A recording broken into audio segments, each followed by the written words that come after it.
দেখো আজ fried rice বানাবো। দেখো ফ্রাইড রাইসের চালটা আধা সিদ্ধ করে নিয়েছি।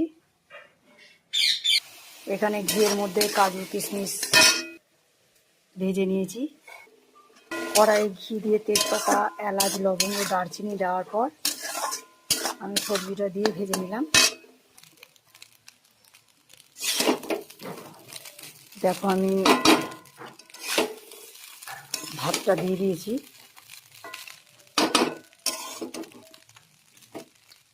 আর সবজি ঘিয়ে ভাজার সময় একটু হালকা করে লবণ দিয়ে দিয়েছিলাম।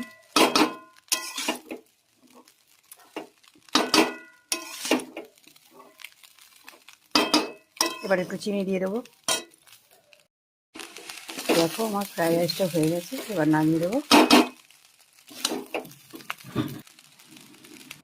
দেখো ফ্রাইড রাইসটা হয়ে গেছে। এখানে ব্লগটা শেষ করলাম। Bye bye.